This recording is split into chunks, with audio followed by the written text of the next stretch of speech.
What's up, ladies and gentlemen? Today we'll be talking about the adaptations to training. Let's get it popping. So we exercise, and what's the purpose of exercise? The goal of exercise there, mainly is to see some sort of adaptation to your body so that you improve and get better. Whether it's getting stronger muscles or bigger muscles, maybe it's increased tendon health. Maybe it's to improve your cardiovascular system. So there's a lot of different reasons or eventually outcomes that we want to get from our exercise program. And that's why we need a structured training program to help elicit these adaptations so that our bodies are healthier in the long run. Now, with that there, any sort of exercise in general is probably going to be beneficial to you. But just understand there that not all types of exercise will elicit the same responses. So just because I run very long distances doesn't mean that I will gain muscle size. So you need to choose the exercise modality there that will actually elicit the necessary training adaptations that we're looking for. So in order for us to have effective training, number one, we need to take into account the necessary energy systems that we want to enhance or improve. So for example, if I want to become a better marathon runner, I need to make sure I perform training that will enhance the aerobic energy system. Likewise, if I'm a shot putter there, that aerobic energy system probably is not nearly as important as some other energy systems, such as the phosphocreatine energy system.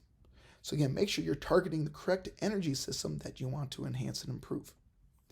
Number two, the effective training must attempt to induce structural changes in the muscles, that will enhance the particular activity or health benefit that you want to improve at. Structural changes in muscle will result in enhanced strength, power, and possibly even endurance. Effective training will result in metabolic adaptations, essentially enhance the ability for our bodies there to generate ATP to fuel our different exercise bouts. And effective training, will have some sort of impact on our cardiorespiratory system's adaptations. Some of these adaptations, will reduce the demand, on our cardiorespiratory system. One of these things is enhancing the availability of oxygen. Reducing the amount of carbon dioxide produced as well as reducing the amount of lactic acid produced. But these adaptations in our cardiorespiratory system will lead to these positive benefits from performing cardiorespiratory training. Let's first focus on how to improve strength, endurance, and flexibility. So to classify some of these different terms here, strength, when we use that term strength in general, we're looking at overcoming a maximum force, a few number of times. So maybe 1, 2, 3, 4, 5, 6 times there. That would be more classified as strength there.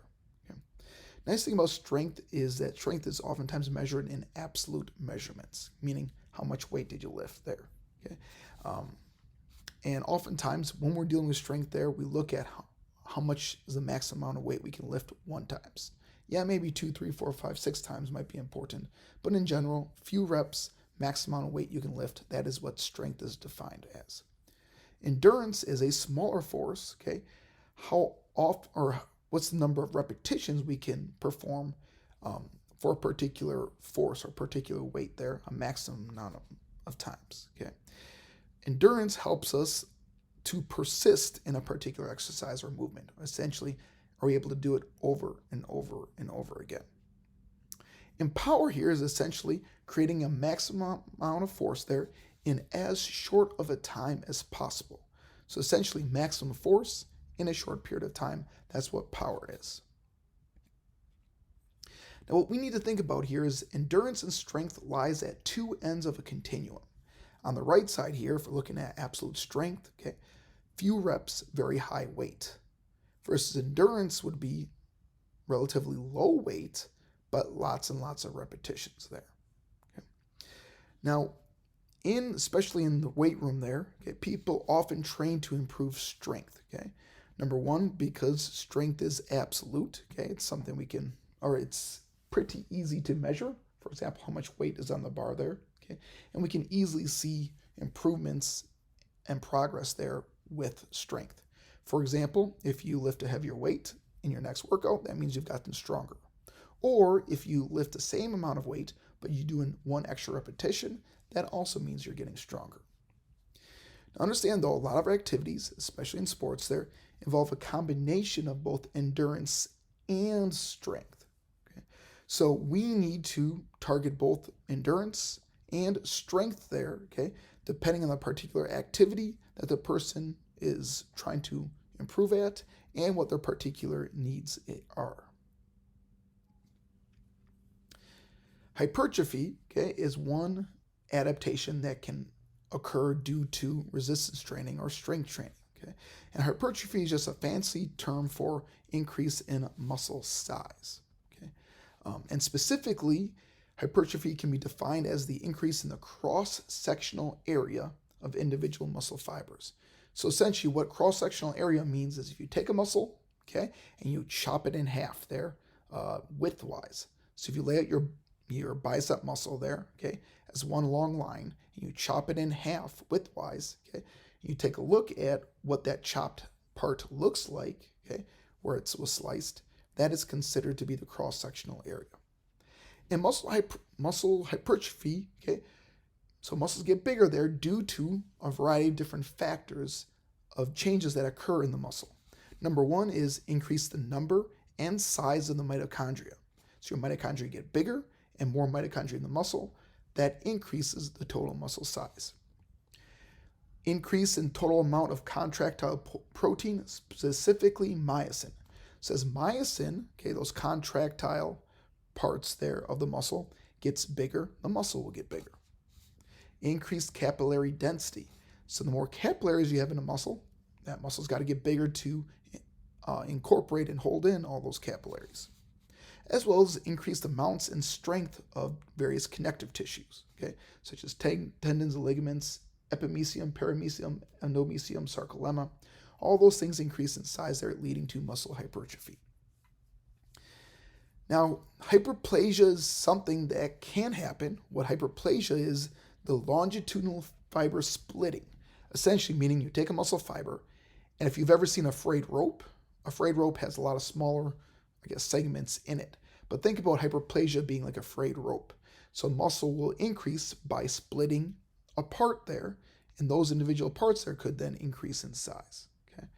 Hyperplasia, though, is seen though as less important than hypertrophy in increasing muscle size. So in general there, when muscle size increases, it's typically because the actual muscle fiber gets bigger and not so much that the muscle fiber splits. Now let's take a look at hypertrophy in different fiber types. So both type 1, or slow twitch muscle fibers, and type 2, fast twitch muscle fibers, have the ability to get bigger. Okay? What the research has done when looking at hypertrophy in different muscle fiber types is that the growth capacity of fast twitch fibers is approximately 50% greater than slow twitch fibers. That's just a fancy term of saying type 2 muscle fibers typically are bigger, and therefore as they get bigger, okay, they're going to contribute to a greater percentage of the increase in muscle fiber size compared to type 1 muscle fibers. However, we got to be a little bit careful though when looking at this research. Okay? One possible confounding variable that we need to take into account for is that the capacity for growth of type 2 muscle fibers compared to type 1 might be more of a result of the type of training studied rather than a specific property of that fiber itself. Okay. Here's, for example, here. Bodybuilders typically see greater type 1 muscle fiber hypertrophy compared to powerlifters. And that's possibly due to the routines of bodybuilders being different than powerlifters. Powerlifters in general will lift a very heavy weight only a few times, versus a bodybuilder will oftentimes lift a relatively lighter weight lots of times. So by doing lots and lots of repetitions at lighter weight instead of only doing a few repetitions at very heavier weight, okay, that might cause the bodybuilders to see more muscle size in their type 1 muscle fibers compared to powerlifters looking at their increase in size of their type 1 muscle fibers. In addition, emerging research shows that hypertrophy from lighter loads, oftentimes occurs in the type 1 muscle fibers, and typically from heavier loads, we see more hypertrophy in the type 2 fibers. But again, it's more research needs to be done. But again, due to the training modality, higher reps, lighter weight versus heavier weight, fewer reps might cause the different muscle fiber types to grow a little bit more compared to the others, depending on the training. Now, looking at volume in terms of hypertrophy, in general there, the higher the volume in a workout or in a training program there, the more muscle hypertrophy you're going to see. As you can see by this graph down here, looking at hypertrophy with someone performing 1 set compared to 2 to 3 sets compared to 4 to 6 sets. 2 to 3 sets sees more hypertrophy compared to 1 set, and 4 to 6 sets sees greater hypertrophy compared to 2 to 3 sets and 1 set as well. So typically, looking at if we want to gain muscle size, we need to do multiple sets. Will give us a better chance that our training will see greater gains in muscle size compared to doing fewer sets, both in trained and in untrained individuals. Now moving on to flexibility. Flexibility can oftentimes be categorized in 2 different categories. One is static flexibility, and one is dynamic flexibility. Static flexibility, pretty simply, is the range of motion that a joint can move through, as a person is holding a stretch. This type of flexibility can be measured through a bunch of different tests. For example, the sit and reach test. So sit and reach, how far can I move and hold a position? That would be an example of static flexibility. Versus dynamic flexibility is flexibility essentially as you are moving. So the range of motion you can move about a joint as a person is actively moving. For example, during a high knee run there, your knees can get pretty close to your chest there, and that shows the dynamic flexibility of your hip as you bring your knees up off the ground. Likewise, if I step out into a lunge position there, how far my hip flexors, the front of my hips there, and that back leg, how far they can stretch there, is determined by dynamic flexibility. So dynamic flexibility, how far you can move or how far you can stretch while moving, versus static flexibility is how far you can move while you hold a stretch. In general, in exercise performance, since most types of exercise are going to involve some sort of movement there, dynamic flexibility is generally going to be more important to exercise performance than static flexibility. Now we have to be careful though, if we're trying to improve dynamic flexibility through quick movements, oftentimes categorized as ballistic stretching. For example, if you quickly try to go down and touch your toes and then bounce right back up, ballistic stretching, due to that quick stretch in the muscle, may have a greater risk of injury, especially if you're not used to moving that quickly through that big of a range of motion.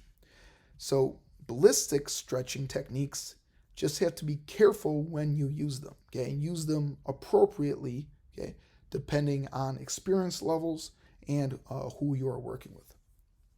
Now, improving static flexibility by holding different positions, at mild discomforts at the extreme range of motion. For example, if I go and touch my toes and I hold that position, experiencing some mild discomfort in my hamstrings, should also indirectly improve dynamic flexibility, and often is recommended and typically safer in when prescribing it for people. So again, that would make sense, because if I can hold a position through greater range of motion, over time, by doing that more and more, I should get greater ranges of motion that my joints can move through when I'm dynamically moving. Now, here's something important to note here. Individuals with low or high levels of flexibility might be more susceptible to injuries than individuals with moderate levels of flexibility. So essentially, if you're super tight, can barely or can't even get close to touching your toes, or if you're super flexible, hypermobile. Okay? For example, someone who could do these splits there. Okay? Both people who are super tight and super loose might have a greater risk of injury. And there's research that would support that if you had to choose one or the other, it's better to be inflexible than hypermobile, as the latter, or people who are very hypermobile, have a greater risk of injury, specifically looking at dislocating joints. So greater flexibility to a point might reduce the risk of injury, but especially after a certain point, research does support that very super flexible people might actually be at greater risk of dislocating joints. So that was talking about their strength and muscle hypertrophy and flexibility. Okay, let's look at some other forms of exercise and how we can prescribe specific training to elicit certain adaptations. So when we prescribe exercise in any sort of program we create there, we need to take four things into account. Okay, the type of exercise, okay, the intensity of it is, okay, the duration and frequency. Okay, if we're looking at aerobic exercise, okay, we can measure intensity in a few different ways, which we'll talk about later on. Okay, but intensity essentially is how hard of an effort we are giving, how fast you're moving, how much weight you're lifting. Okay, those are examples of intensity. Duration is how long each session should last there. Okay, and frequency, how many sessions in a given period of time. Oftentimes we look at frequency as in how many days per week are we exercising. But keep type, intensity, duration, and frequency in mind there when creating exercise programs. So if we're looking at aerobic exercise, okay, here's some ways that we can measure the intensity in aerobic exercise. Okay, one way is to look at VO2 reserve or heart rate reserve, okay, meaning that we're exercising at 30 to 85% of someone's VO2 max, okay, or exercising at 30 to 85% of someone's specified heart rate reserve value. Okay. Intensity, okay, could be 50, 70 to 94% of someone's heart rate max. So if you calculate someone's heart rate max or estimate what it is, exercising at 57 to 94%, okay, of that heart rate max, okay, would give you an idea of how intense that exercise bout is. Also, training at a rating of perceived exertion of 10 to 16, okay, is a good intensity range there for aerobic exercise. Aerobic exercise, typically, when we want to keep it between 20 to 90 minutes, okay, per session, and frequency 3 to 5 days per week is a good general recommendation. Could you do more or less than that? Yeah, you could, okay, but just understand there's a trade-off there, okay, and might, you have to switch it around there depending on someone's particular situation. But this in general, if you create an exercise program there that incorporates these values there, you're probably going to enhance someone's aerobic adaptations. Now, what is aerobic exercise? Okay, aerobic exercise is exercise that stresses the heart and the lungs and the blood vessels. Okay, and if you give enough time to recover there, they can enhance the heart, the way the heart works. Okay, enhance lung function and enhance blood vessels function there, getting blood where it needs to go. Aerobic exercise in general is going to use a large proportion of total muscle mass. And one reason we need to do that there is by using a lot of different muscles, okay, while we are exercising. Our heart needs to work harder to pump blood to all these different muscles, therefore enhancing, challenging the heart so that we can see heart adaptations. Typically, aerobic exercise is going to use a lot of larger muscle groups and typically won't focus on very small muscle groups that a bodybuilder might. Aerobic exercise is typically going to involve dynamic muscle contraction, okay, and not going to do a whole lot of static muscle contraction. Meaning that, could you see some sort of aerobic benefit by holding a front plank? You probably could, but it's probably not going to be as beneficial as something where we're actually moving around, such as going for a jog or going for a bike ride. Aerobic exercise in general is typically rhythmic, meaning we're repeating a movement over and over and over and over and over again for a long period of time. Where in this rhythmic movement, okay, there's some sort of relaxation phase with your muscles alternating with contraction phases. For example, if I'm going for a jog, okay, as my foot is in contact with the ground, okay, my leg muscles are contracting to produce force to move myself forward. And then once that foot leaves the ground and moves forward in the air, getting ready to take another step, a lot of those muscles are now relaxing to before they strike the ground again. And then aerobic exercise, we can actually quantify the intensity of aerobic exercise as mentioned in these few different examples right here. Now, along with some of those values that I mentioned previously, okay, here's a kind of a good list of a lot of different ways that we can measure the intensity of exercise in aerobic methods there. And we'll talk about each of these in the coming slides. So oxygen consumption, essentially looking at VO2. Okay, so how much oxygen are we consuming?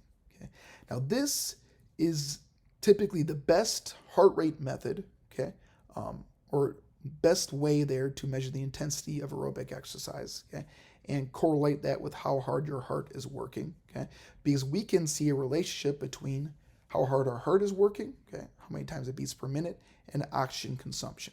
Okay.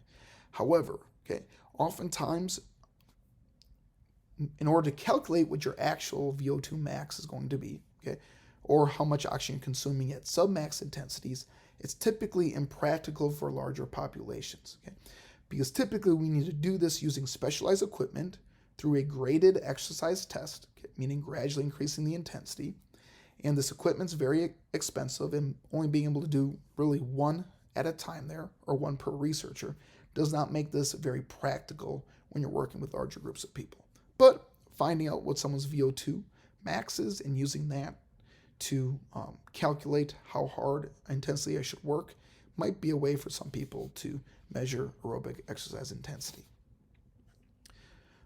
Another way to measure intensity is using the maximal heart rate method. Okay, essentially meaning figure out what your max heart rate is, okay, or estimating it, okay, and then picking a percent of that heart rate max and trying to keep your heart rate at that level.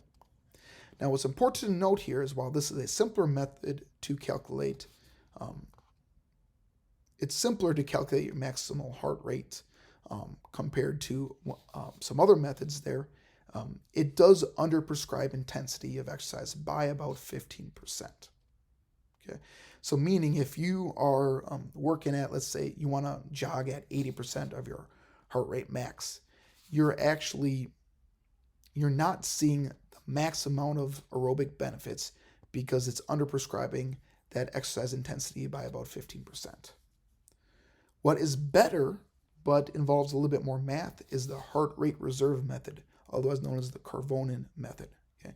This is typically the most commonly one used in competitive, looking at competitive athletes there to prescribe intensity of aerobic exercise.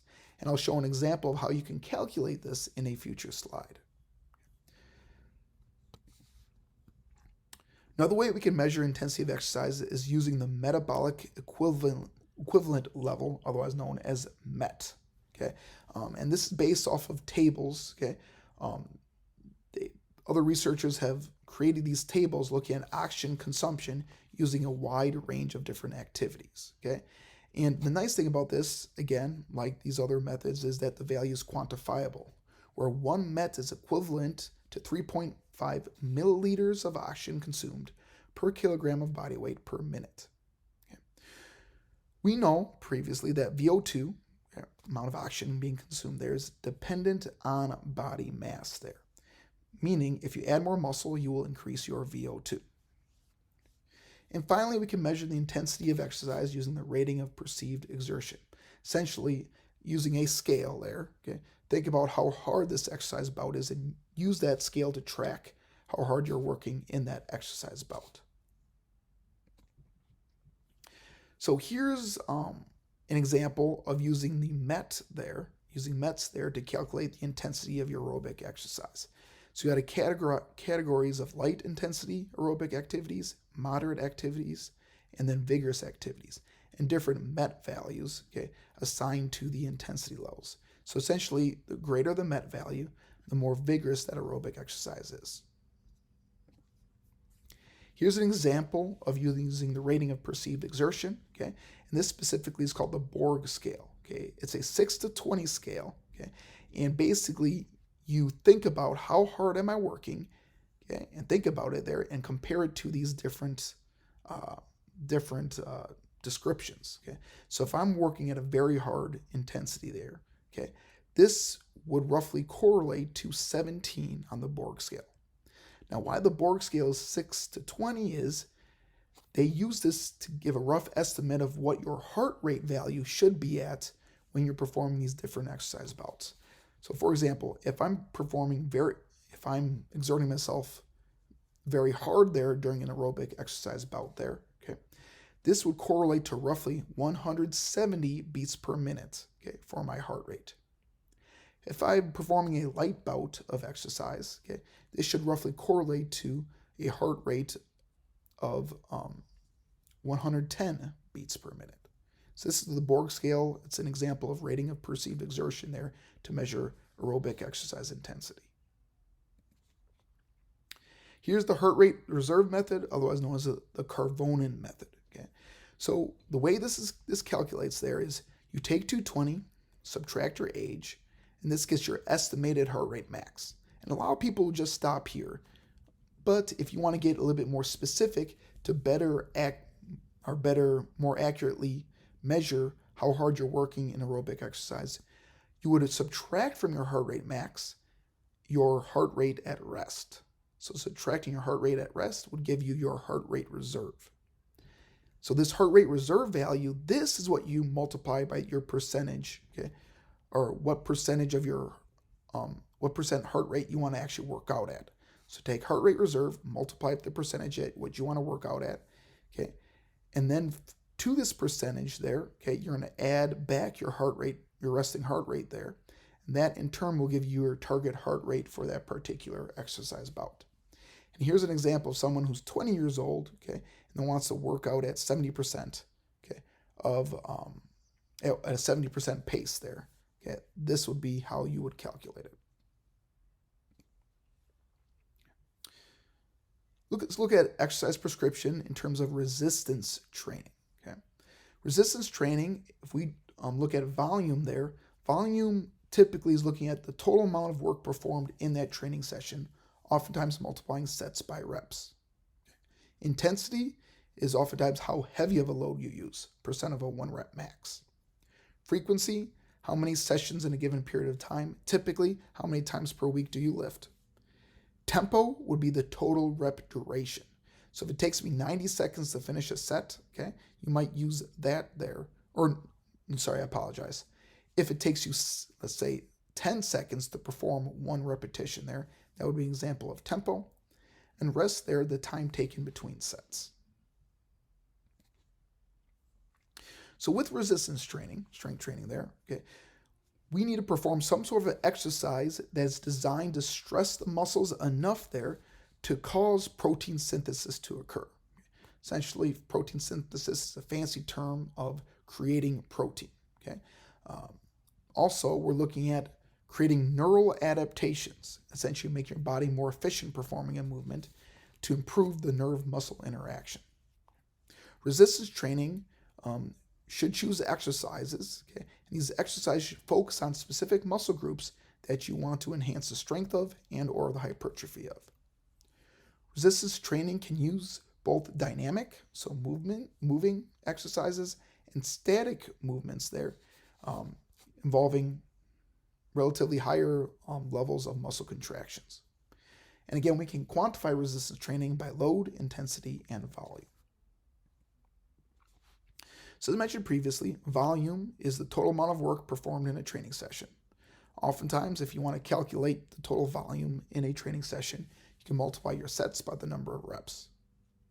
Sometimes you might want to express volume as volume load, which is the same as sets times reps, but you also multiply that by the amount of weight lifted.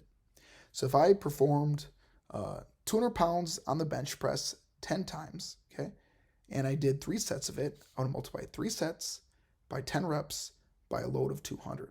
So 3 times 10 times 200, that will give me my total volume load of the training session. As mentioned previously, okay, studies show that multiple sets versus single set protocols, okay, lead to greater strength gains and muscle size gains there in resistance training.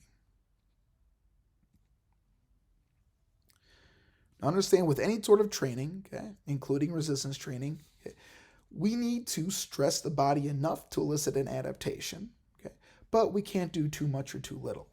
So for example here, okay, doing one set of lifting weights for an experienced weightlifter might not be enough stress there to elicit a high level of adaptation. Maybe 3 sets might be better, okay? So 3 sets there might be a perfect amount of adaptation there. However, 10 sets might be too much work there and therefore leading to worse adaptations. So we want to train enough that we see, stress the body enough so we see positive adaptations, but not too much where we under recover here, okay, and don't get back up to baseline.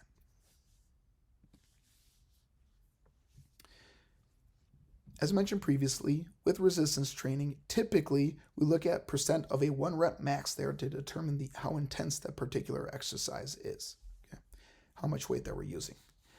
Now, here are some example of repetition ranges looking at heavy loading, moderate loading, or low loading. And again, it depends on maybe the study you're looking at or the organization you're referring to. But in general, here's some good recommendations here. Heavy loading typically is going to be 1 to 5 reps using a weight that's roughly 87 to 100% of a person's 1 rep max. Moderate loading would look at roughly 6 to 12 reps, okay, lifting a weight that's 65 to 85% of someone's 1 rep max. And something considered to be low loading would be 15 or more reps performed at a weight that is less than 60% of someone's 1 rep max there. So again, based on the number of repetitions there, we emphasize different things in our training program. Okay? If you look at this chart in the bottom here, it gives some general recommendations on what rep range should we be at there to enhance different capabilities. Okay? So if I want to focus on strength, strength is relatively lower reps there at higher weights. So low reps, high weight there, those will involve the biggest strength adaptations. If we go on the opposite side here, looking at 17 reps, 18 reps, 19 reps or greater than equal to 20 reps, can you improve strength? Yes, you can, but it's a lot less than compared to doing few reps with relatively higher weight for strength. Power here, okay, kind of follows the same thing. Okay, so typically we want to do fewer reps in power. Now there's a asterisk on power because with power here, we don't necessarily need to lift super heavy weights to maximize power. In fact, if we want to maximize power there, we want to perform moderate weights there. Okay? So power is not necessarily heavy weights, but we do it a few times to be explosive. Now, could we develop power by doing lots of reps in a row? We sure could. But if we're thinking about doing a vertical jump, okay, 2 or 3 times compared to doing it 20 times. If I'm doing it 20 times, one after the other, versus doing 2 to 3 times, my first few jumps I'm going to get very high. But after that there, my jump height there is going to drop dramatically, meaning that my power has decreased significantly. So can I develop power with higher rep ranges? Yes, but it probably won't be as beneficial as doing sets there of very low reps for power. For muscle hypertrophy in general, we want to stick to roughly that moderate loading zone, 6 to 12 reps there. Can we get hypertrophy at higher reps? Absolutely. Lower reps? Absolutely. But not typically, for most people, it's not as beneficial as moderate loading. Versus muscle endurance there, this is where we typically want to do a lot of low loading. So we see the best muscular endurance benefits from relatively low loading with lots of reps. As mentioned before, their hypertrophy is the maximum, or if I'm trying to improve hypertrophy, there is enhancing muscle size there, okay? And we can enhance muscle size as much as we can there by recruiting as many motor units as possible, okay? So remember, we recruit type 1 motor units first. If that's not enough there to lift the weight, then we will recruit type 2 motor units there after that, okay? So we recruit very small motor units first, and then we recruit bigger motor units if the smaller motor units aren't enough there. Okay. So if I want to gain as much muscle size as possible, I need to recruit those motor units, because if I don't recruit those motor units, I don't work those muscles. If I don't work those muscles, then I'm not stimulating a hypertrophic adaptation there. Okay. We have seen, okay, through studies there, that typically there's greater muscle activation with higher intensity loads. Okay. What studies have shown is there's significant growth, okay, in hypertrophy with both high and low intensity loads. Okay. So basically, if you're lifting a weight at least 30% of 1 rep max, okay, whether you're using higher weights and relatively fewer reps or lower weights and relatively more reps, okay, you are going to see some hypertrophic benefits. Okay. So is heavier or lighter loading better for muscle hypertrophy? Okay. Here's one study by Schoenfeld there, okay, looked at 2 groups of well-trained lifters. Okay.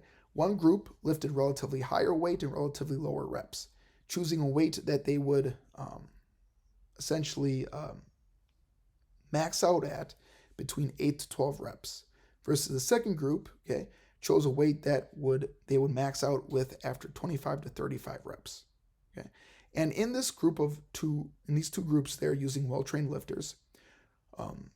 One group, or they would do 3 sets of 7 exercises, 3 days per week for 8 weeks. And what these 2 groups showed there is that there's the same amount of muscle hypertrophy using relatively heavier loads compared to relatively lighter loads. Okay. Even at the lighter loads there, okay, eventually due to fatigue, okay, when those type 1 motor units started to fatigue, they had to eventually recruit the type 2 muscle fibers there, okay, in order there to lift the weight. Okay. So in both cases there, getting close to or getting to actual failure there led to similar gains in muscle hypertrophy. However, what they did see is that when they did certain strength tests, basically low reps, high weight, versus muscle endurance tests, relatively lower weight and more reps, the group that did the 8 to 12 reps typically performed better in strength tests compared to group 2 there typically performed better there in muscle endurance tests. As mentioned previously, our bodies are lazy, and we want to recruit the minimum number of motor units to produce the force needed to perform the particular movement or activity. We're always going to recruit those type 1 motor units first, our smallest ones. If these are not enough to create movement or produce enough force there, we got to start recruiting our mid-size motor units, our type 2A. Okay? And if those aren't enough, then we recruit our type 2X motor units. Okay? And we recruit these motor units in the same order every time. So whether I'm about to lift 200 pounds, 500 pounds, 1,000 pounds, I will always recruit my type 1 motor units first. Then type 2A if needed. Then type 2X if type 2A is not enough to help out. So these motor units are recruited in the same order every time, no matter what. You cannot recruit type 2X motor units first. Okay? You have to recruit the type 1s first before the type 2A. And then you must recruit the type 2A motor units before recruiting type 2X. So frequency, the number of exercise sessions in a given period of time. In general, we look at how many times do you lift per week, and typically we look at separate days. Vast majority of people will typically lift or perform only 1 lifting session per day there. Okay. However, there are some people there that might lift twice a day. For example, someone might lift upper body in the morning and lift lower body in the afternoon. If that was the case, that frequency on that day would be twice. Okay, they would have lifted twice on that day. Okay.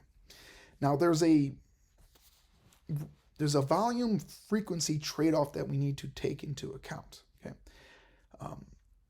there are several different neuromuscular factors that limit the total amount of volume that you can actually perform in a single session.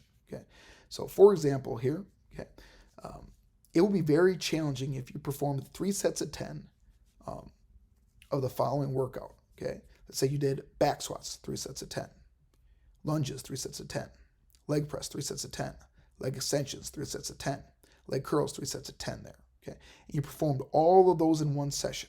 That's a crap load of volume in a single session there. Okay, and you just like legitimately just get tired.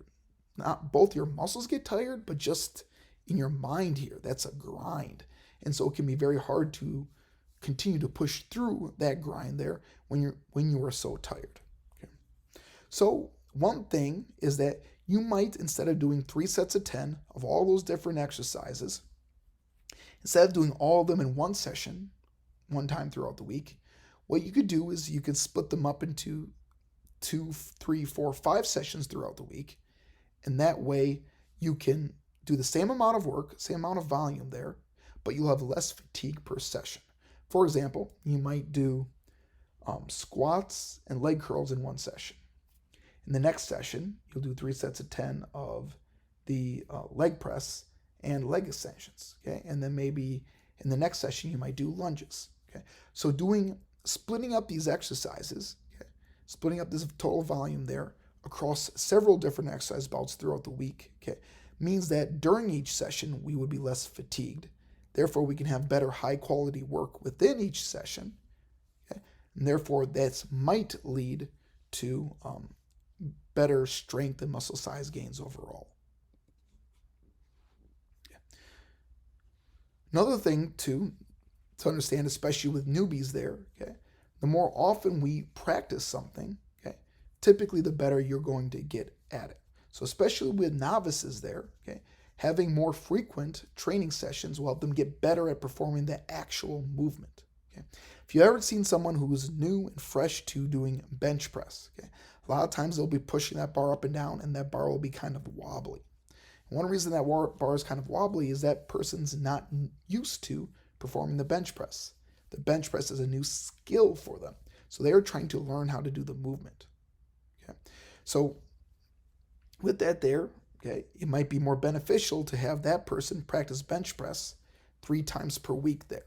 Okay, so doing bench press 3 times per week, okay, that might help that novice there practice the movement, get better at the movement, and therefore they're going to see greater gains in the long run. Okay. Now, especially when we get to more experienced people, we might not necessarily need to train a body part, okay, more frequently throughout the week.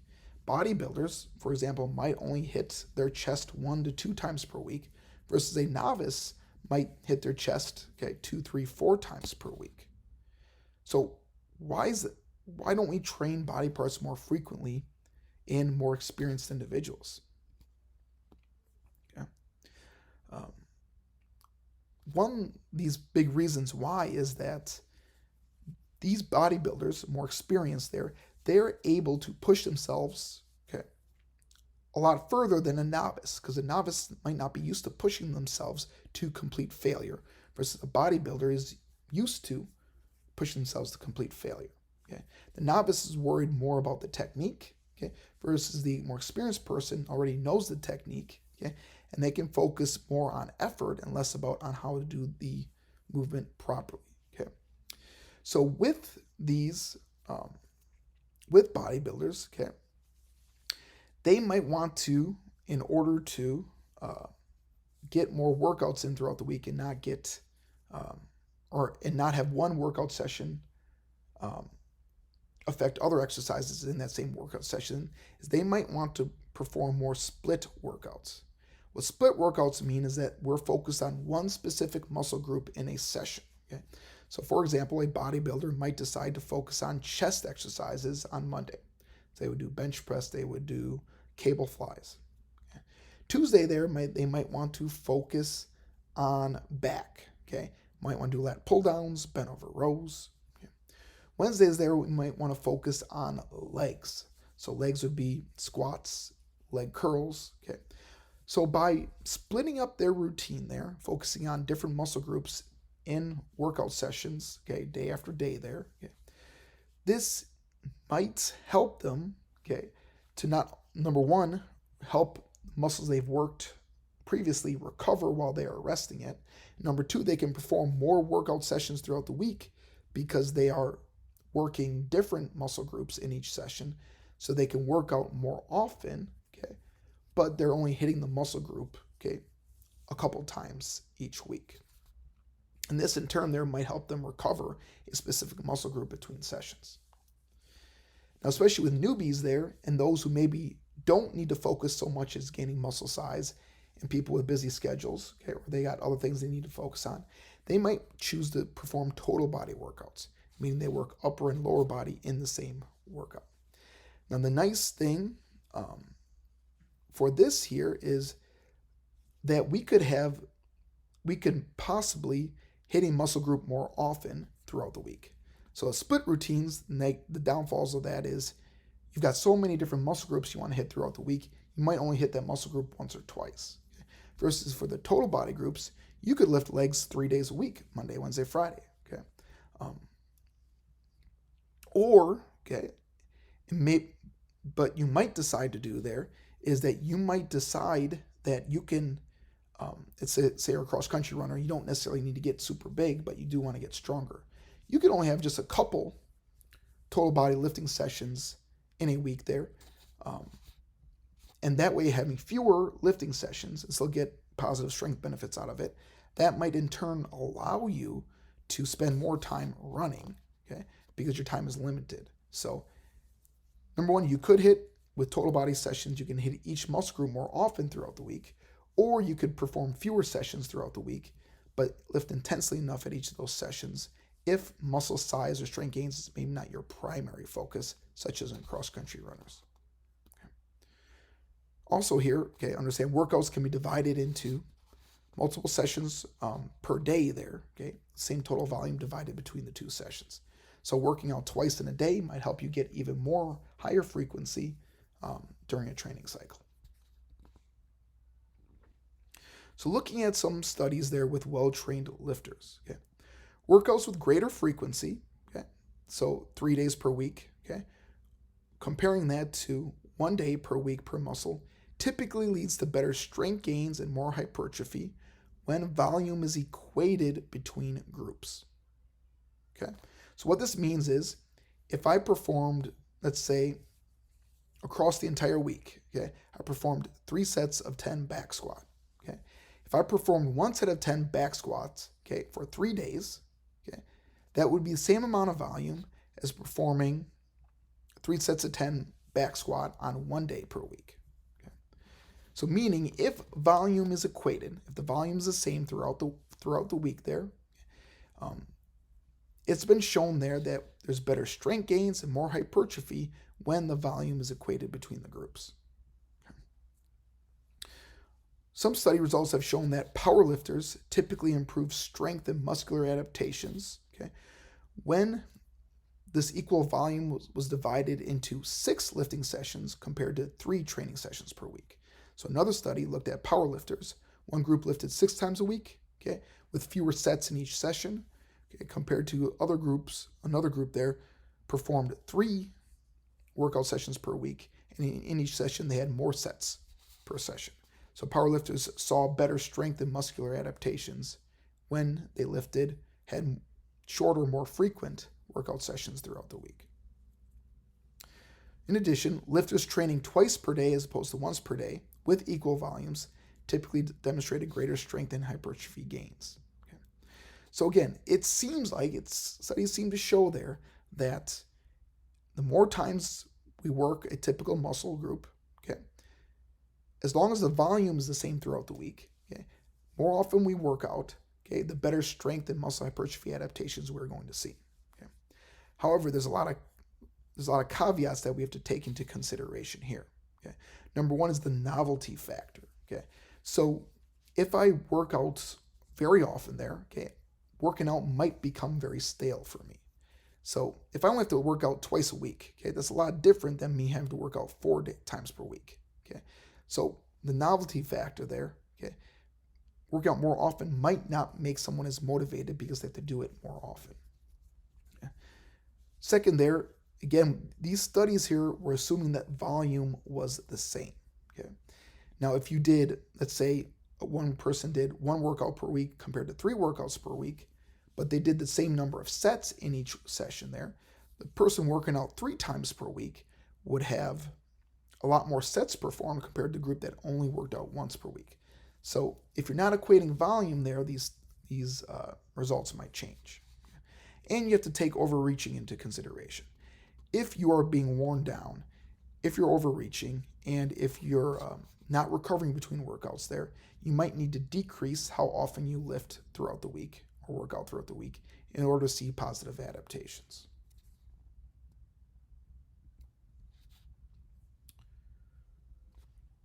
Also, with resistance training, we can focus on tempo.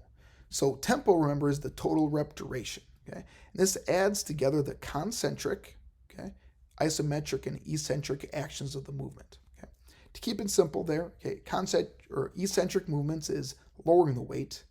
Isometric is how long do we hold the weight at the bottom, and then concentric is how long does it take for us to move the weight up. Okay, studies have shown there. Okay, if the total tempo there, okay, between the eccentric, isometric, and concentric parts of the rep, if the total tempo there ranged between 0.5 to 8 seconds, we saw similar muscle size gains. So essentially, if you keep your rep range, each rep there lasting between 0.5 to 8 seconds, you're probably going to see similar hypertrophic gains. There's possibly some evidence that faster concentric actions, so lifting the weight there, are going to be typically more beneficial for gaining muscle size for multiple joint exercises. Now, comparing 0.5 seconds to 8 seconds, that rep range or that duration range for each rep, comparing that to super slow methods involving reps lasting 10 or more seconds. Okay. The traditional method, 0.5 to 8 seconds, okay, typically is going to see greater muscle activity and greater hypertrophic responses, okay, compared to super slow. So there is kind of at a point there where if a rep takes too long to finish, you might see worse hypertrophic and worse strength benefits. Now, if a study does not specify how long their reps took, okay, a general rule of thumb there, okay, historically, okay, reps typically are based on a 6-second tempo. Okay, so total of 6 seconds it takes to complete the rep. Now, a lot of studies don't account for this, okay, but if it's not listed there, you could probably safely assume that the total tempo there is going to be roughly 6 seconds.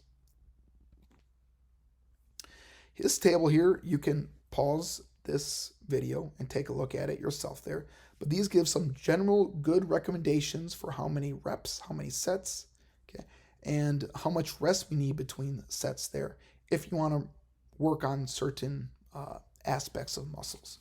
For example, if I want to develop maximal strength, my training should involve sets of 2 to 6 reps of 3 to 6 total working sets using very high intensity, having at least 3 minutes of rest between sets. For hypertrophy, typically repetition ranges between 8 to 12, 3 to 6 sets total, moderate intensity, okay, so moderate amount of weight lifted, with at least 3 minutes of rest in between sets.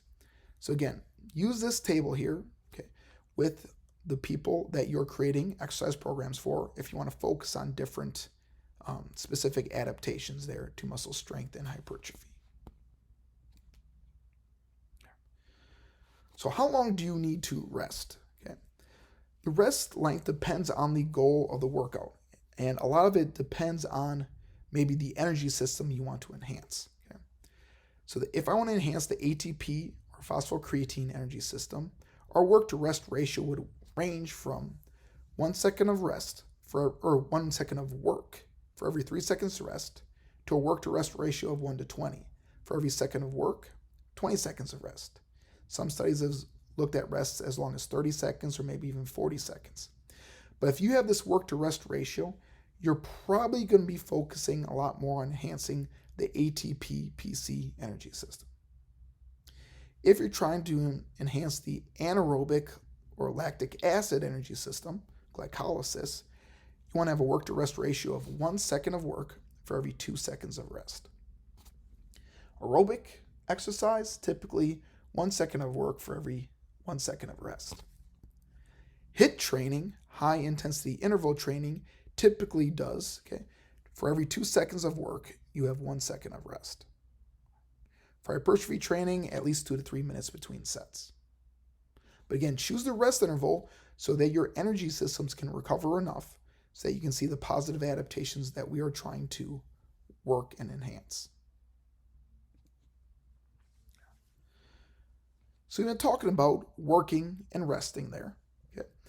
The reason we need to rest between workouts there is to allow our bodies to recover and adapt to the stresses that was imposed on it. Okay. And the model there that we oftentimes use to kind of visualize this workout, rest, and recover and get better is this general adaptation syndrome model. Okay. And the way this works here, okay, is this green right here is your baseline. It's your current level of fitness. Okay. When we perform an exercise bout there, okay, we stress our body. Okay, we cause it to fatigue. Okay, when we cause it to fatigue there, okay, your body gets alarmed. It's like, oh crap, shoot, I'm getting stressed. Okay, I'm not able to perform as well. So after you're done with a workout there, okay, your ability to perform well is less than baseline. Your fitness is not nearly as good immediately after a workout. However, if you give your body enough time to recover, eventually your fitness level will get back to the point where you have matched your fitness baseline level. And if you allow for even more recovery, your body will positively adapt to the exercise bout there. Okay. So positively adapt to. So now, instead of you being at this level of fitness, now we're at this level of fitness. So you're at a higher level of fitness than you were before. Okay. If you were to repeat a similar exercise bout again at this point, okay, your body would go through the same thing. It would dip down, okay, fatigue, recover, supercompensate, and then we would be at an even higher level if you look at my mouse cursor there. And so that way, if you stress your body enough, you give your body enough time to recover there, you can continue to improve, and get better over time. However, if you not perform similar training, okay, at this point here, if you rest too long between workouts, what happens is that your body will start to lose those positive adaptations, and then we'll get back to baseline again. So it's one reason why we need to repeat an exercise bout, not just do it one time, but repeat it over and over again with some rest in between there to see positive adaptations. Let me use an example here. Let's say your fitness baseline was you could bench press 100 pounds one time. Okay. Let's say you go through a lifting workout, you do a ton of bench press sets there, you get tired. Okay. So at this point here, if you were to try to bench press again after the workout, you could only lift 80 pounds one time. Okay. But give yourself 1 day of recovery. Okay. Now, if you were to bench press again, you could lift 90 pounds. Okay. Let's say you rest the second day. So the second day after your workout, you can now lift 100 pounds again. Great, that's fantastic. Okay, but if you let yourself rest another day, your neurological system will recover even more. You have learned how to perform the skill of bench press better, and now all of a sudden you can perform 110 pounds for 1 rep.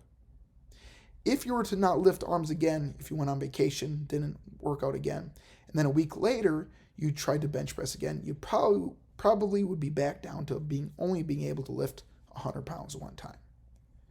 So that's why we need to, again, perform several exercise bouts there, okay, with sufficient rest in between, okay, in a good enough period of time to continue to see progress and improvement. Now, if we work out too intensely, okay, too often, and don't get enough rest time in between, okay, we might get to a point of overreaching, okay, which means is that we've reached a point where our performance capacity is decreased, either in the short term or the long term. Okay. Again, a major cause of overreaching is high intensity training too frequent. Okay. So again, as we've talked about previously, more frequent training can result in greater adaptations there, okay, but we need to adjust what our training intensities are going to be. So if you work out very intensely, okay, you need more recovery in between your exercise bouts compared to if you worked out only at moderate intensities. Okay. Let me give you an example here. Let's say I performed a 100-meter sprint, I performed 500-meter sprints as fast as I can. if I did 500-meter sprints every single day, okay, by the time Thursday and Friday rolled around, I probably would start to be overreaching, because to run that fast, okay, every single day there for those distances is very intense on the body. Okay, I would probably be better off with running 100-meter dash 5 times at top speed, okay, doing it twice per week, maybe Monday and Thursday, because Tuesday and Wednesday then would give me enough time to recover between Monday's workout and Thursday's workout. However, if I wanted to go for a jog might be at 60% of my sprint pace. If I went for a jog at 60% of my sprint pace, I could probably do that every single day, because those intensities are not as high. So because they're not as high, I don't need as much time to recover in between those exercise bouts. So more frequent training requires that I don't perform as intense, super intense exercises every single day. I could alternate, maybe do on Monday, perform 5 sprints at full speed at 100 meters. And then the next day I might do a jog at 60% of my top speed. Then Wednesday, I would do very intense exercise, followed by Thursday, go for that jog again, low intensity exercise. So either by adjust the intensities, okay, if you're going to perform more frequent workout sessions. Okay. Now, if you do the same thing over and over, okay, and don't change up the intensities you're using, or don't change up the frequency, or don't change up the reps, okay, we reach a point of stagnation or accommodation. Okay, this popular quote by Vladimir Zatsiorsky, okay, a very prominent figure in strength and conditioning. The response of a biological object to a given constant stimulus decreases over time. Okay, here's a good example of this. Okay, let's say I performed 100 pounds on the bench press for 10 reps. Okay, and 2 days later, I performed 100 pounds on bench press for 10 reps. 100 pounds for 10 reps, and I did that 3 times a week and did that for 8 weeks. Okay. Between the first and the second workout, I would probably see quite a bit of gains in my muscular strength. Okay. Between workouts 2 and 3, I would see some benefits, strength gains, but the strength gains would probably be a little bit less than what I saw between Monday and Wednesday. Okay. And if I would do repeat this 3 times a week for 8 weeks, and on the 8th week, again, I performed 100 pounds for 10 reps, I would probably not see any further strength gains. Okay? And the reason we see that there is due to stagnation or accommodation. Okay? So your body accommodates, okay, or reaches a stagnation point where you're not continuing to improve. Okay? So therefore, we need to change load, volume, and intensity to avoid accommodation, as well as possibly even changing the exercise itself. So maybe for one workout cycle, you decide to do back squats to improve leg strength. Another workout cycle, you might decide to perform lunges to improve leg strength. Okay, so changing exercises there, okay, can help prevent this stagnation or accommodation, as well as changing up the load, volume, and intensity. So here are some things that we can do to avoid overreaching and avoiding stagnation. Okay, first, as I mentioned previously, vary your program. Okay, we see a lot of neurological adaptations to training. Okay, basically learning how to perform the particular exercise. Okay, but the rate of adaptation neurologically changes within, or it rapidly diminishes within the first week to 3 weeks, or 7 to 21 days. Okay, so basically your body gets used to performing that particular movement, okay, within 1 to 3 weeks. Okay, so a good general recommendation, okay, if you're out of season, okay, or you want to emphasize strength, okay, and not performing your particular sport there, okay, a good recommendation there is to make sure we change up your sets and reps every 1 to 2 sessions, and your exercises and tempo should change every 2 to 3 weeks.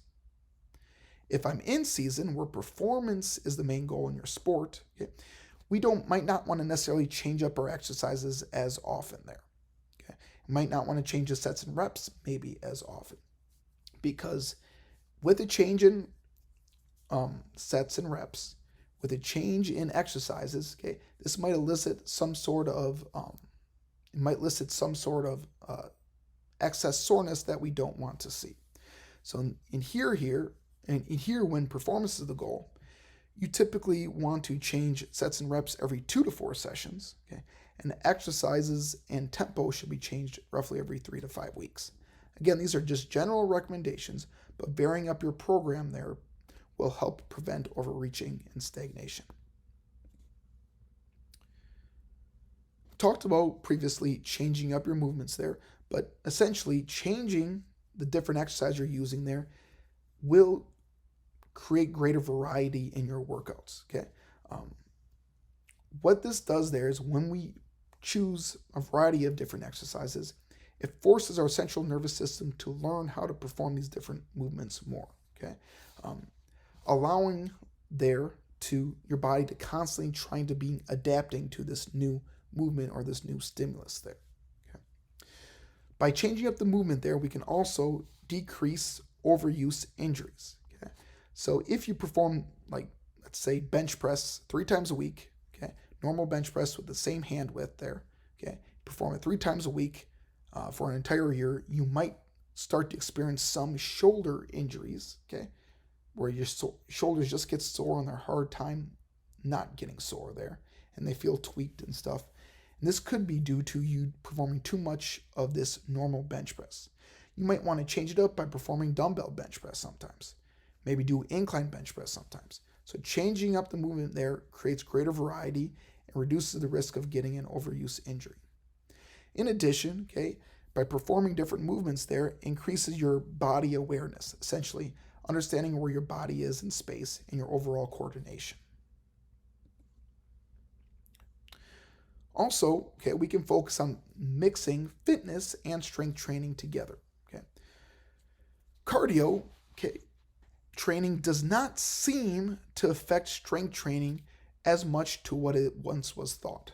It was thought in the past there that cardio training negatively affects strength training, and you can't do both. Okay, here's one good example. Look at CrossFit athletes. Okay, these CrossFit athletes do circuits all the time, yet many of these athletes are continuing to get bigger and stronger. Okay. In addition, there, okay, we need to mix fitness in with our strength training because oftentimes weight training is not the most important factor. Unless you're in Olympic weightlifting or powerlifting or in CrossFit, okay, you are not competing in weight training. Okay, you're competing in your particular sport. Okay, so therefore, okay, while maximum strength is important because we need to get muscles stronger, we need to get tendons stronger, okay, we need to get more flexible moving through various ranges of motion, okay, this is not as important as practicing your actual sport, okay, so we need to be able to apply the strength we develop in the weight room, okay, to the environment where the athlete must perform. So the athlete essentially gets stronger, gets bigger, improves tendon health there in the weight room, then in turn there needs to be applied to the movements that you actually see in practice. So that strength there, that capacity is expressed when that person performs those different drills there in their sport-specific environment. So let's kind of highlight here in this next section here different methods of training. Okay. In order to look at these different methods of training, we need to understand what is the cause of fatigue during exercise. Okay, and we can look at the cause of fatigue during exercise by looking at the duration of the exercise bouts there, okay, and looking at the intensity levels during those exercise bouts. So let's take a look at brief, very high intense exercise bouts lasting less than a minute. Things like a shot put throw, maybe a broad jump there, maybe a 100-meter dash. Okay. Brief high intensity exercise bouts there are going to mainly deplete that phosphocreatine energy system. Okay, these exercise bouts here, okay, especially if they last 30 seconds upward to a minute, they're probably going to create moderate to high levels of lactate. Okay, and due to these moderate to high levels of lactate, there's going to be a disturbance of chemical gradients across cell membranes, essentially meaning that between the muscle cell and the rest of the body there, okay, there's going to be excess amounts of various chemicals and ions and byproducts and whatnot there, okay, across those cell membranes. The body needs to restore back to homeostasis due to this exercise bout. If we increase the exercise bout here a little bit longer, okay, yes, we're going to decrease that phosphocreatine energy system. Okay, because of the duration of these exercise bouts here, there's going to be high levels of lactate that are going to be created in these longer exercise bouts. Okay. Because of these longer exercise bouts, there's also going to be that disturbance of between chemical gradients across the cell membrane.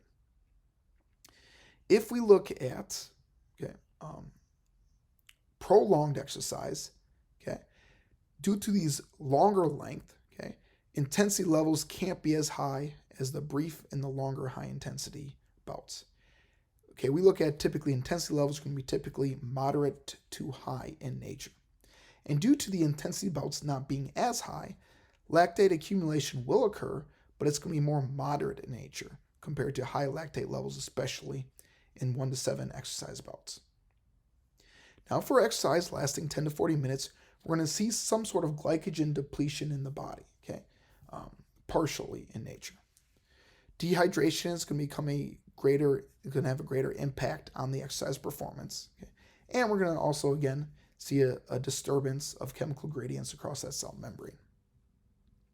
If we look at very prolonged exercise bouts there, greater than 40 minutes, okay, this prolonged means that we can't work out at nearly as high of an intensities, okay?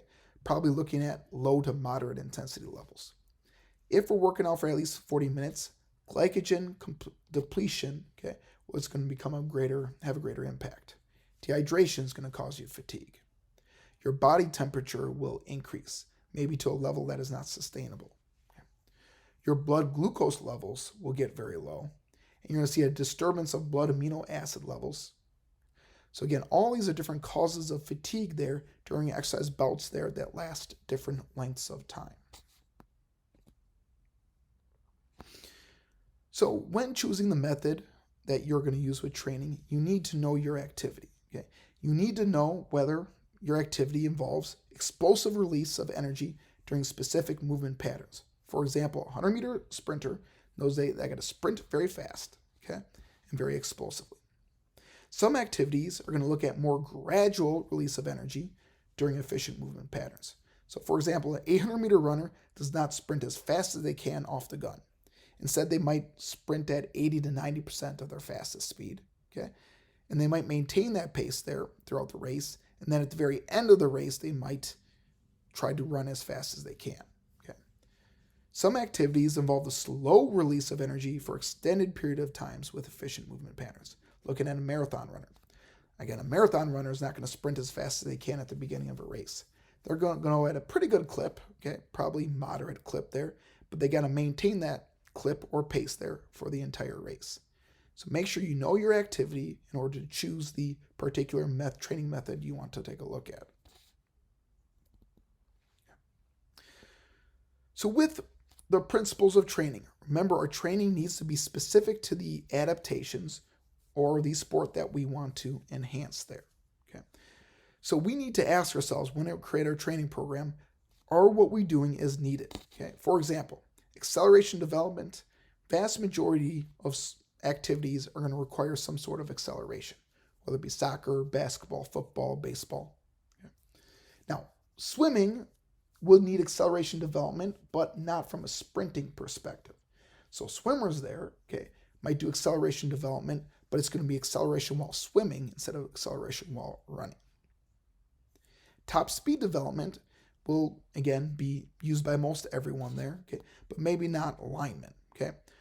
Linemen, okay, typically in the sport of football there are not rarely going to ever reach top speed, okay. So they probably don't need to work on top speed development as much as many other sports or activities. With your specificity of training, make sure what you're doing in the weight room corresponds with what you're doing outside of it. Okay. So for example, okay, if I want to work on speed, I need to move very quickly and produce a lot of force very quickly there. If I'm tired, I cannot produce force very quickly. So I would want to do a speed training session before a weight training session. I would not want to start with heavy, slow lifting like a squat there, and then follow that up with a speed training session immediately after your strength training session. To get as specific as you can in your specificity of training, the most specific way to train athletes there is to have them actually duplicate their competitive conditions, meaning perform their specific movements with the specific amount of work to rest ratios, looking at the same stimuli, okay, and competing in the same dimensions or environments. Okay, that's the most specific way to train your athletes. Essentially, is for them to do their actual sport. Second principle of training, not only specificity, we need to look at the overload principle. Okay, we need to experience an overload during training in order to see improvements in our body. Okay, for example, if you asked a Olympic level runner to just go for a very light jog at 25% of their race pace, they're probably not going to see any sort of training benefits to that particular jog. Might it assist with them recovering? Sure, but we're not going to see a training benefit from that workout there. They've got to work out a lot harder and run a lot faster for that runner there to see actually any training benefits. When you're overloading your athletes there, make sure your athletes are capable of using the system that you want to overload when you want to overload it. As mentioned previously there, okay, if you are too tired there, okay, and not able to sprint as fast as you can, don't perform a speed training session on that day.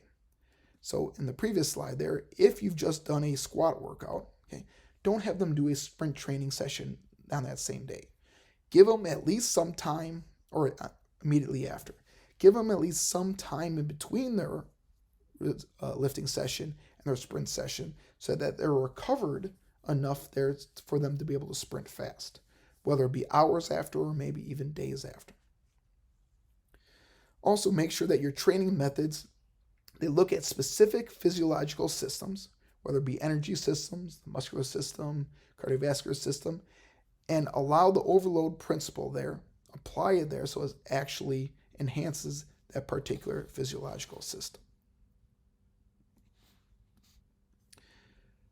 So here are a few other methods of training that we can use there, okay, especially in terms of running in nature.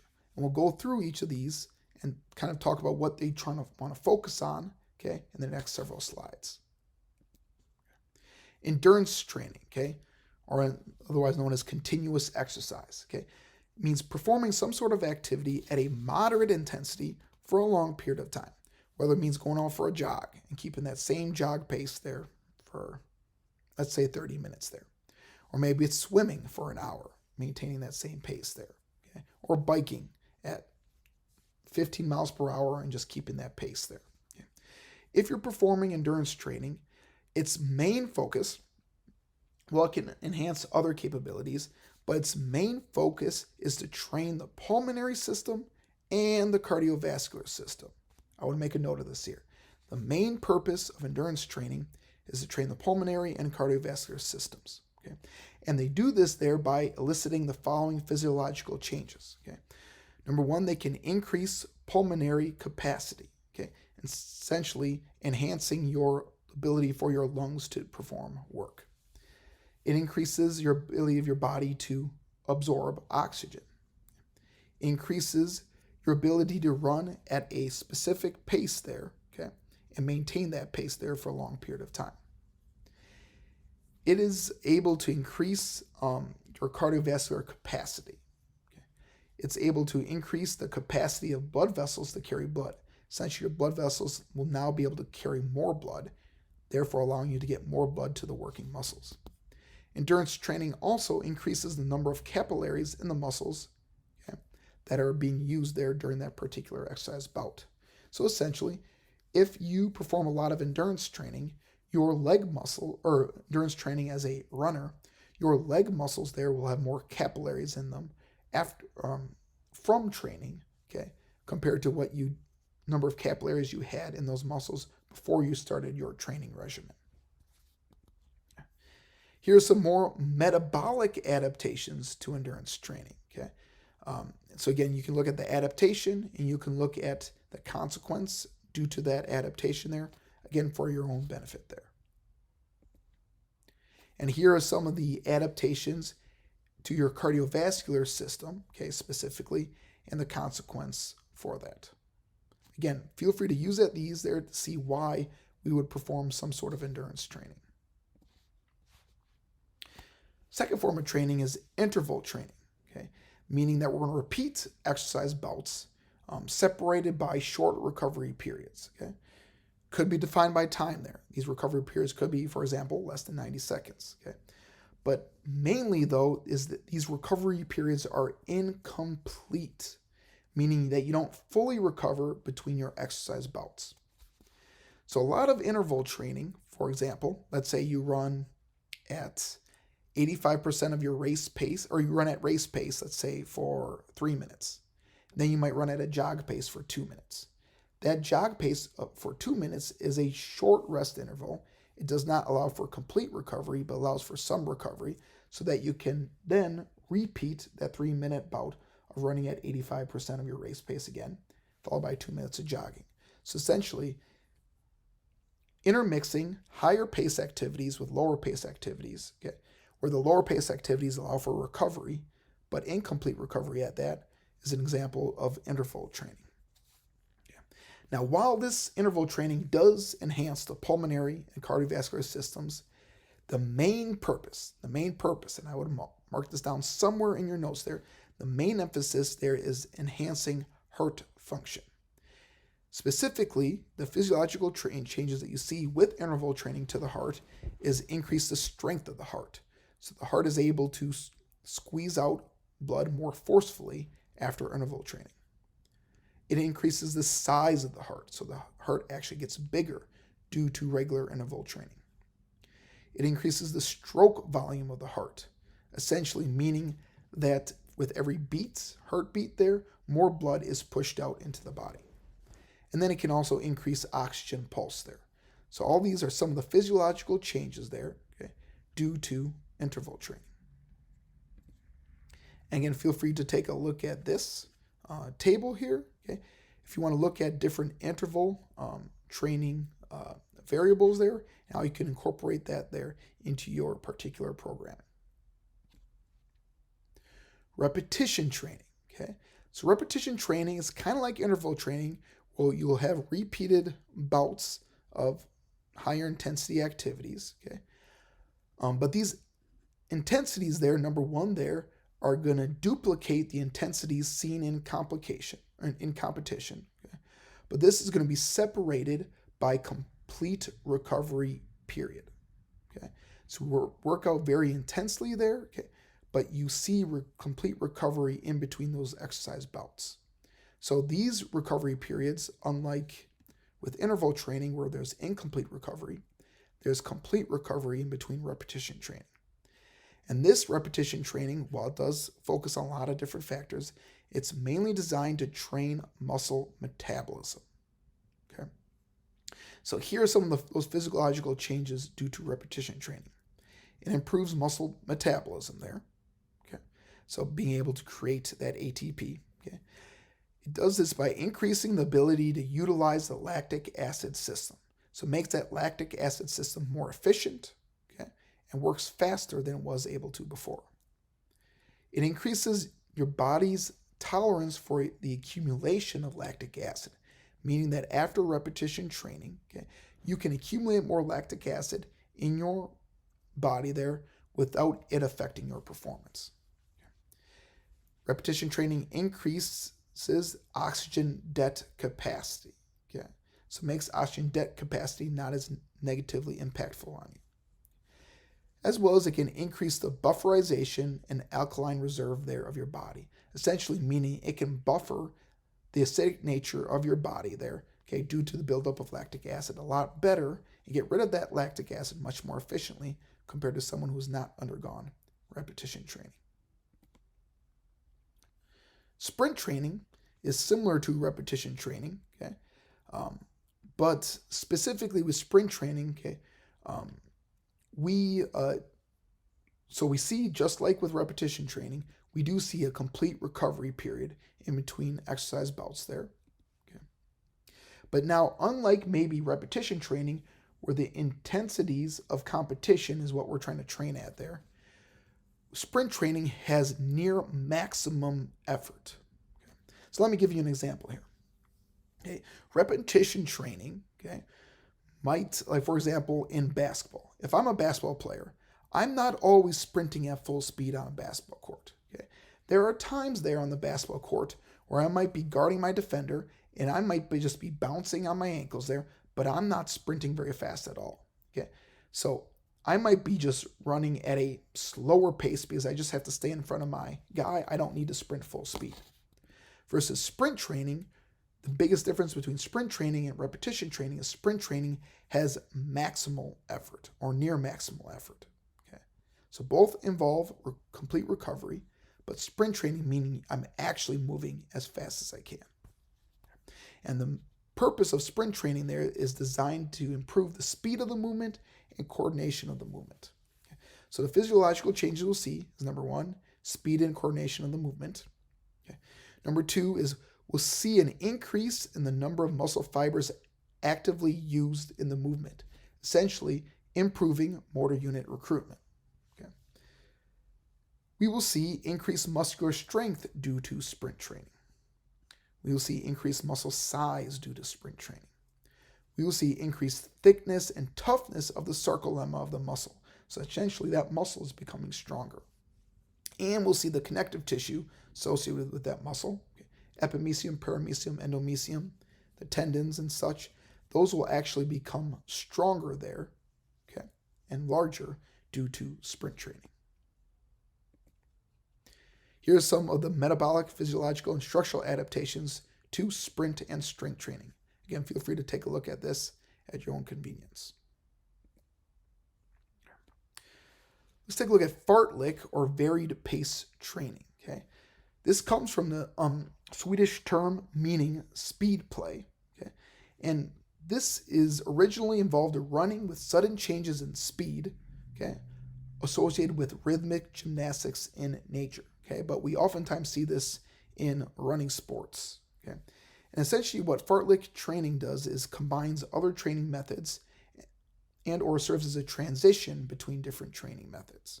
Okay, so this provides a release from traditional training methods and duplicates the conditions of cross-country races.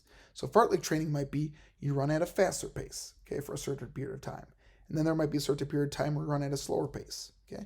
And then you might run at a medium pace, and then maybe a slow pace, but not as slow as before. And then maybe you run at a super fast pace. So basically alternating these speeds at a variety there in your training session. Now, the specific physiological changes you want to see will depend on the structure of this fartlek training workout, okay, the length and duration of the faster versus slower pace there, okay, as well as the duration of the entire exercise bout. So fartlek training essentially takes the previous methods and kind of combines them all. Tapering.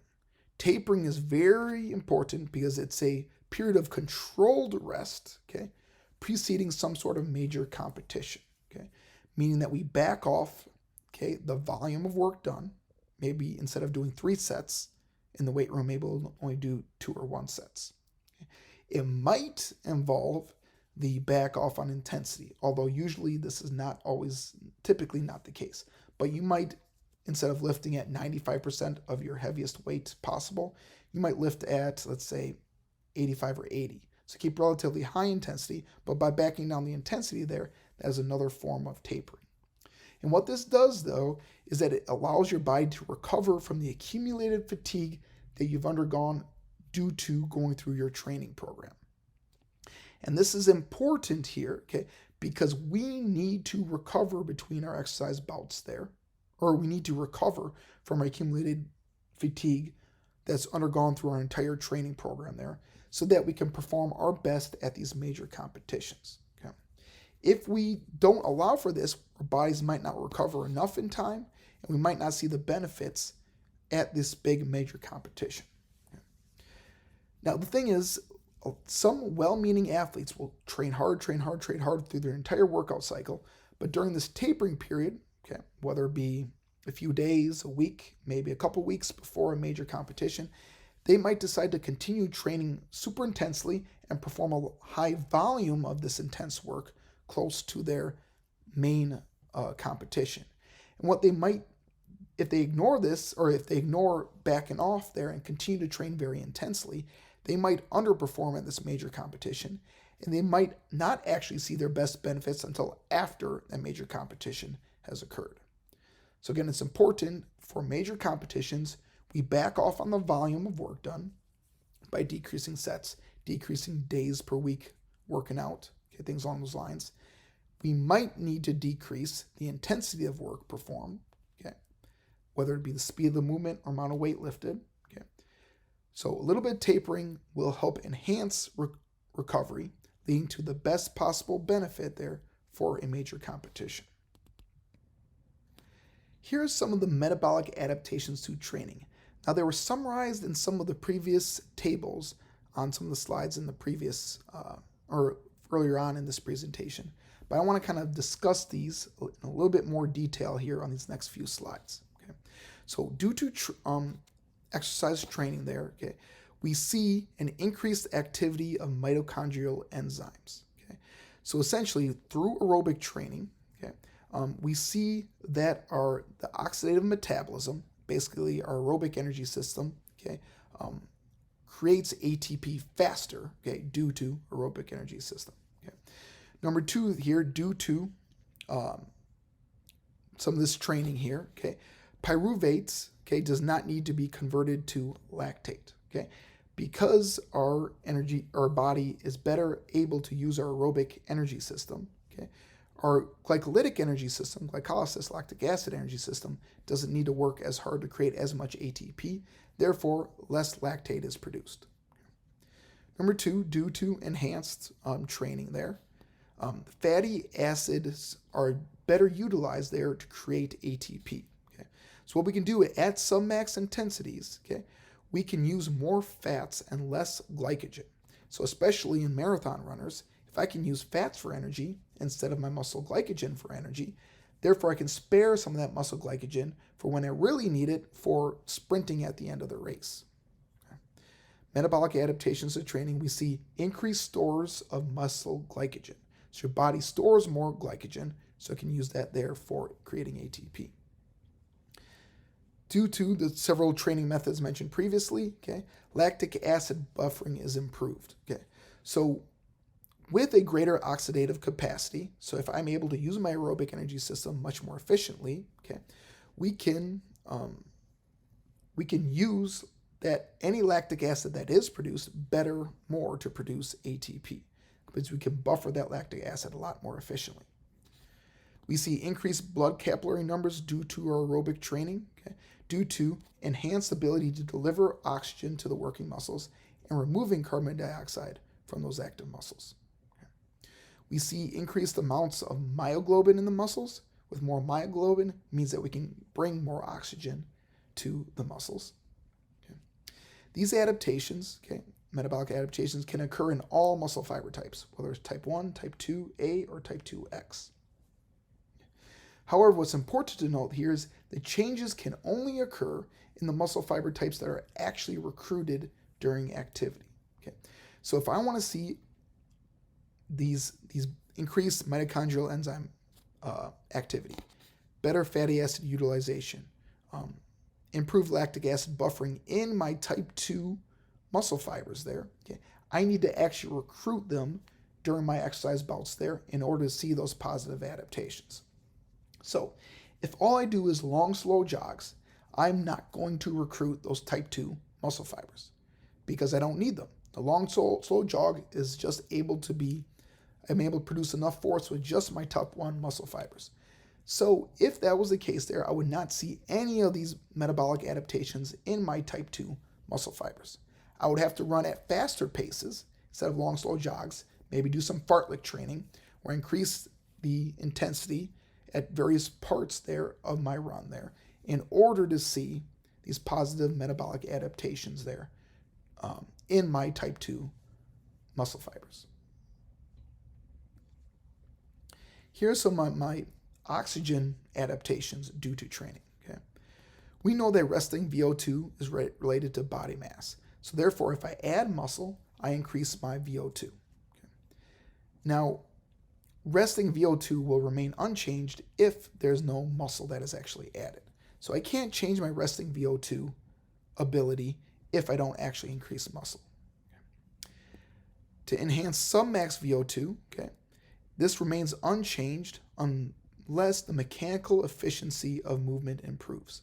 So if I run with better technique there, okay, at submax VO2 pace there, if I run more efficiently, I actually use less oxygen when I run with better technique because my body is more efficient at moving. VO2 max does improve with training. Okay, so with aerobic training there, VO2 max is improved.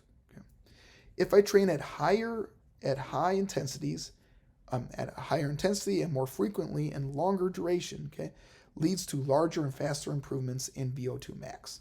So if I want to improve my VO2 max, I got to work at very intense levels to actually see these adaptations in VO2 max. So people who strength train may see large VO2 max increases without ever doing cardio, okay? And that's because, number A, if we gain more muscle, we use more oxygen. Number two here, people who strength train, okay, they they work at very high intensities there, okay, which might in turn there lead to better improvements in VO2 max. Here are some of our cardiorespiratory adaptations to training, okay, looking at heart rate. Resting and active heart rate will actually be at lower levels, okay, when your aerobic fitness improves. And this is due to an increase in stroke volume. So if your heart's able to push out more blood with every contraction there, it does not need to beat as often there at rest and during submax exercise. So therefore, your heart rate levels are going to be lower compared to untrained people. Stroke volume, okay? Since your heart gets bigger, okay, and the strength of the ventricles contraction there will increase with aerobic training, okay? That means that stroke volume will increase as you become more aerobically fit.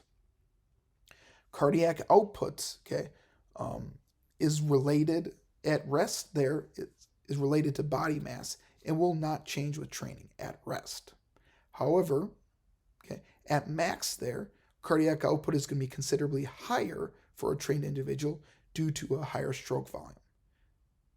Submax cardiac output is going to be unchanged or lower for a trained individual, okay, due to only needing a lower heart rate to run at that submax speed. And that's a good thing there. Your heart doesn't need to work as hard at submax intensities compared to the untrained person. Therefore, cardiac output was going to be less. Oxygen extraction. So how much oxygen am I able to pull from the air and bring it into the bloodstream and into our working muscles, okay? And this oxygen extraction depends on the blood flow. With aerobic training, artery sizes increased, leading to increased blood flow. Bigger arteries, more blood can flow. Okay? Oxygen extraction also depends on muscle oxidative capacity. Okay? Training through aerobic training increases mitochondrial density, okay, and myoglobin content. So more mitochondria, okay, and more myoglobin there, okay, means that we can extract more oxygen from the blood and get it to our working muscles. Blood composition, okay. Due to aerobic training, the total amount of blood in your actual body will increase. So for example, let's say you had a few liters of blood in your body. Let's say 5 liters of blood in your body. With aerobic training, it would increase, let's just say to 6 liters in your body. Okay.